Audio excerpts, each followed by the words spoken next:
এই ভিডিওটা গতকালকে ছিল, সময়ের জন্য এডিট করতে পারিনি। গতকালকে আমরা গেছিলাম নিমন্ত্রণ খেতে ঠাকুর বাড়িতে। আমার অনেক দিন ধরে ইচ্ছা ছিল যে ঠাকুর বাড়িটাকে দেখব।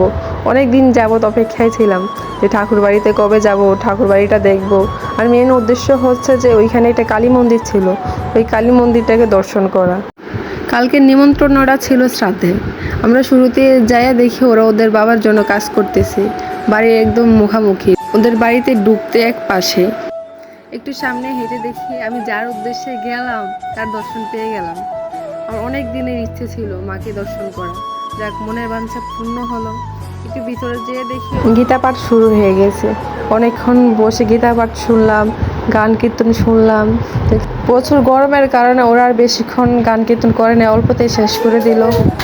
তারপর সবার সাথে বসে পড়লাম খেতে। ওরা 5 থেকে 6টা আইটেম করছে। 5 থেকে 6টা আইটেম একটার থেকে একটু কম না, অনেক সুস্বাদু ছিল।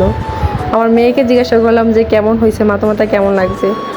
ওর হাতের রিয়াকশান দেখে নিচ্ছে, বুঝতে পারছেন অনেক স্বাদ হয়েছে। যা খাওয়া দাওয়া শেষ করে এই ঠেকুগুলো তুলে নিলাম পাতে।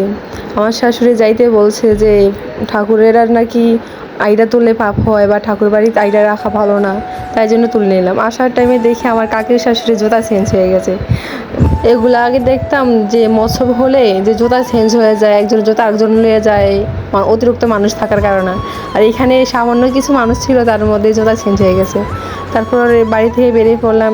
অনেকক্ষণ যাবৎ গাড়ির জন্য অপেক্ষায় ছিলাম, গাড়ি আসতে দেরি হচ্ছে বলে তাই জন্য কয়েকটা ভিডিও ক্লিপ নিলাম। এর মধ্যেই গাড়ি চলে আসলো, গাড়িতে উঠে পড়লাম বাড়ির উদ্দেশ্যে যাওয়ার জন্য। অবশেষে বাড়িতে চলে আসলাম। আর আমার ভয়েসটা কার কাছে কেমন লাগছে প্লিজ বলো, ফার্স্ট টাইম ভয়েস দিছি তো তাই।